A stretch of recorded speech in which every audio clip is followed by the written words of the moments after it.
Sorry, guys. Okay, for those of you who may not know, I'm doing a test run today, and what is going on is I am seeing how my broadcasting live between two different platforms is going to work. I also am live streaming on YouTube at the same time. Now, one of the biggest updates that is going to happen this year with all of our YouTube, with all of this media, if this works, both my YouTube and my um, TikTok will be live streamed simultaneously. Here, I actually have a background.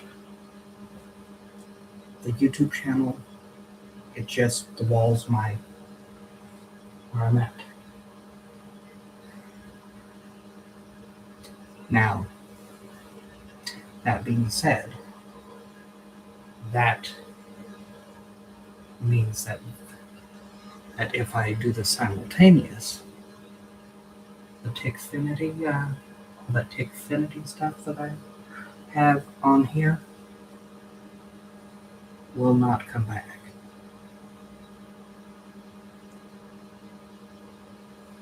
And I'm not sure I'm going to want to continue that. But I also am taking time here to address another issue. And that is with this situation here in the US on how the government is tending to do an overreach on many different things. Now, today, this live, I've mentioned this on some of the other people that I've followed that know I do lives, that I am going to address things that I normally don't. One of my key things that I'm going to be addressing is how to actually handle conflict resolution. There's 3 primary steps on conflict resolution before you get to the cutting people off situation.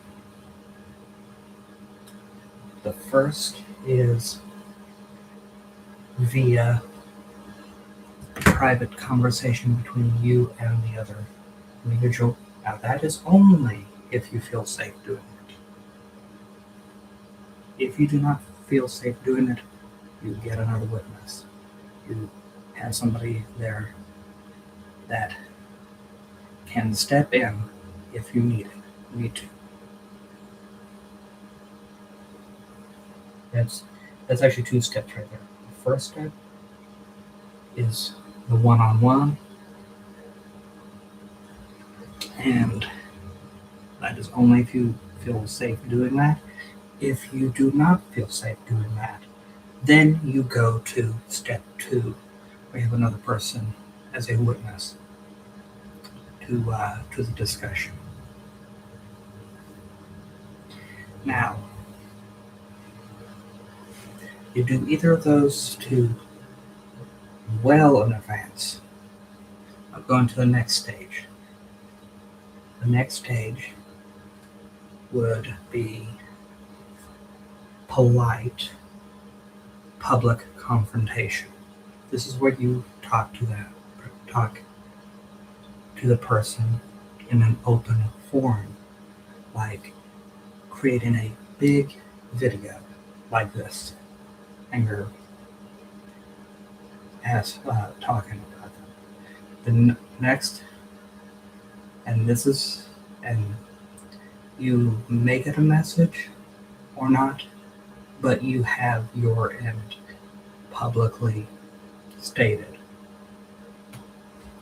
The last and most extreme, now this is all on online platforms, by the way, is to block or restrict access to an individual.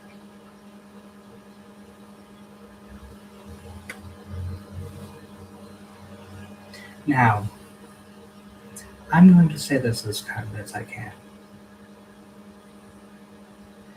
If you disagree with a person's opinion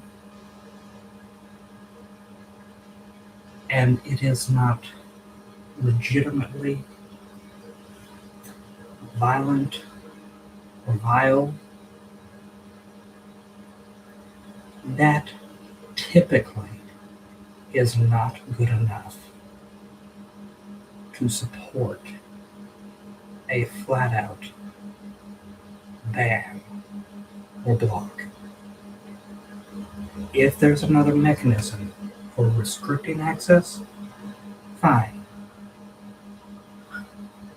I know there's certain online platforms that do not allow for that. That may be where it wavers over to the complete block. I know YouTube, I have ways of dealing with stuff on YouTube where I can restrict a person on things related to certain topics.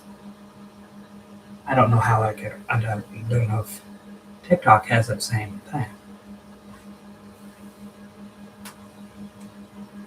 TikTok that may not have that same customization background.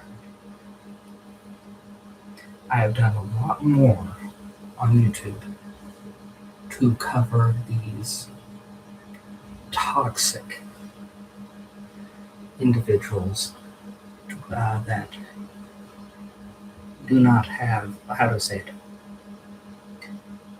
do not have this really overt active harm situation.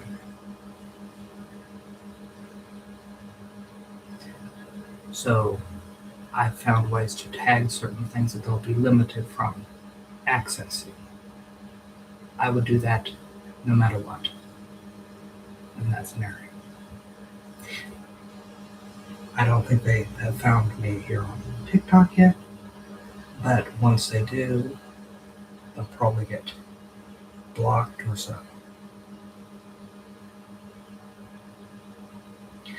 Now, this is the whole reason why I'm even bringing this up is I have had a conversation with someone, I'm not name dropping anybody, about a conflict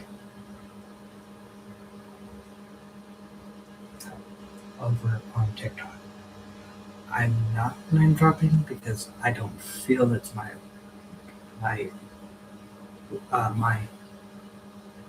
right or privilege to do so. I just want you to know that is the reason why I'm going over this. As somebody who has to deal with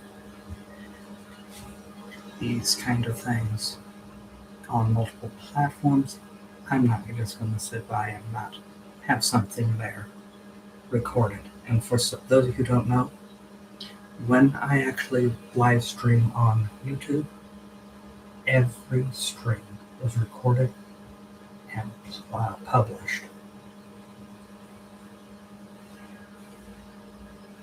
So everything I'm saying right now is recorded.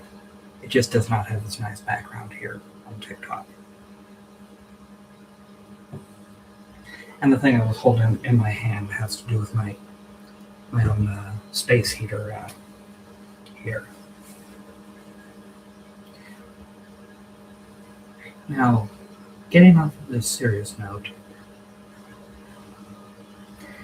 there are so many different good things that I'm seeing coming out in media.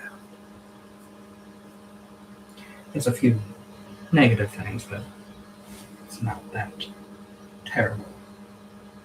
Like the accessibility to start launching your own like YouTube streams in ways that get you more quality viewers. That not quality, excuse me, quality content broadcasting. That is coming online to be more accessible to the average person. You have obviously you have TikTok here that also has its own internal things that make for great updated content, like you see in this background. I kind of wish YouTube had that too, because I would start using it pretty much immediately.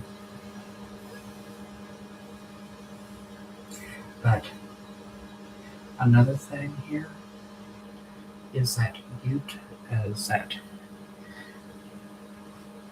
it has never been easier to start launching a mini career in media than it has been today. Don't know how many of you realize this. When I actually started in any kind of social media platform, with any kind of YouTube videos or streaming, I had a lot of struggle to find a platform that fit my budget to start.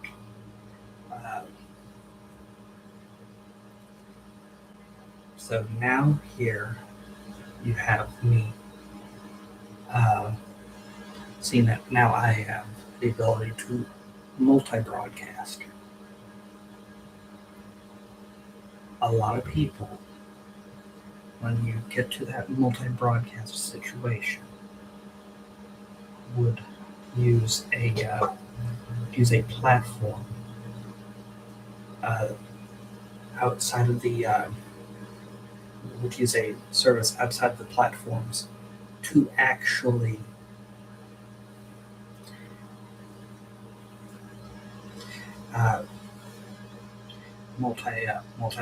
multi-stream.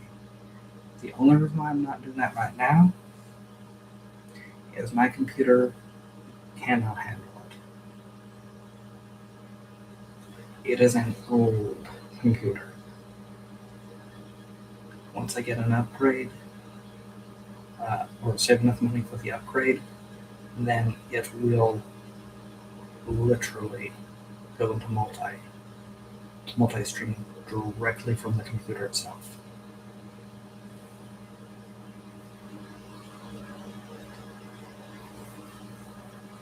What happens when I tried my software is, yes, I will be able to stream the thing to YouTube, but I no longer have the ability to stop the YouTube stream, because everything gets all black out. And we've got other issues too.